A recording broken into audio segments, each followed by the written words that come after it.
In the later stages of Jesus' ministry, as recorded in the Gospel of Mark, key events reveal both his identity as the Messiah and the path of suffering he would take. One of the pivotal moments occurs in Mark 8:27 to 33, where Jesus is declared the Messiah by his disciples. As Jesus and his disciples traveled to the villages around Caesarea Philippi, he asked them, "Who do people say I am?" They replied with various answers, but then Jesus asked them directly, "But what about you? Who do you say I am?" Peter responded, "You are the Messiah." This declaration marked a significant moment, as it acknowledged Jesus as the Anointed One promised in Jewish scriptures. However, immediately after this, Jesus began to teach his disciples that the Son of Man must suffer many things, be rejected by the religious leaders, be killed, and after 3 days rise again. Peter, unable to accept this, rebuked Jesus. But Jesus in turn rebuked Peter, saying, "Get behind me, Satan. You do not have in mind the concerns of God, but merely human concerns." This exchange highlighted the disciples' struggle to understand the true nature of Jesus' mission, which involved suffering and sacrifice rather than earthly glory. The true nature of Jesus was further revealed to his closest disciples during the Transfiguration, as described in Mark chapter 9:2-9. Jesus took Peter, James, and John up a high mountain where he was transfigured before them. His clothes became dazzling white, and Elijah and Moses appeared, talking with Jesus.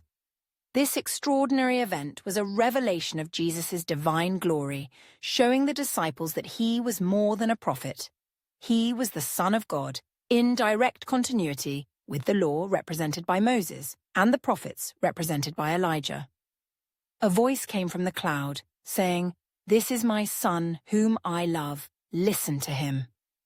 The disciples were terrified and confused, and as they came down the mountain, Jesus instructed them not to tell anyone what they had seen until after he had risen from the dead. This command not to speak of his true identity is part of what scholars refer to as the Messianic secret, a significant theme in Mark's Gospel. Throughout the Gospel, Jesus often instructs people not to reveal his identity as the Messiah, emphasizing the importance of understanding his mission fully, particularly his suffering and death, before proclaiming him as the Messiah. Jesus again predicted his death and resurrection as they were on their way to Jerusalem in Mark chapter 10:32-34. This was the third time Jesus spoke about his impending death, underscoring its significance. He told the disciples that he would be delivered to the chief priests and teachers of the law, who would condemn him to death and hand him over to the Gentiles. He would be mocked, spat on, flogged, and killed, but after 3 days, he would rise. The disciples, however, continued to struggle with the concept of a suffering Messiah, as they were still influenced by expectations of a triumphant earthly ruler. This misunderstanding is further illustrated in Mark 10:35-45, where James and John asked Jesus for positions of power in his glory, requesting to sit at his right and left. Jesus responded by explaining that they did not understand what they were asking. He asked if they could drink the cup. He would drink or be baptized with the baptism he would undergo, referring to his upcoming suffering. Jesus then taught them about true greatness, emphasizing that it was not about power or authority, but about serving others. He told them, "For even the Son of Man did not come to be served, but to serve and to give his life as a ransom for many."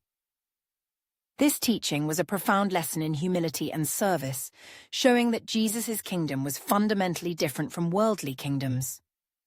Finally, Jesus' entry into Jerusalem as a new kind of king is narrated in Mark 11:1-11. As they approached Jerusalem, Jesus sent 2 of his disciples to find a colt for him to ride. This act fulfilled the prophecy from Zechariah that the Messiah would enter Jerusalem, riding on a colt, the foal of a donkey. As Jesus entered the city, the crowds spread their cloaks on the road and waved palm branches, shouting, "Hosanna! Blessed is he who comes in the name of the Lord. Blessed is the coming kingdom of our father David." This triumphal entry symbolized Jesus' kingship. But, unlike earthly kings who enter with military might, Jesus entered humbly, signifying a kingdom of peace and spiritual salvation, rather than political power. In these later episodes of his ministry, Jesus continually revealed his true nature as the Messiah, but also redefined what it meant to be the Messiah. He taught his disciples that his mission was not to conquer through force, but to suffer, serve, and sacrifice for the salvation of humanity. The messianic secret, his predictions of suffering, his teachings on servanthood, and his humble entry into Jerusalem all work together to portray a Messiah who defies expectations and fulfills God's plan in a way that challenges and transforms the understanding of his followers.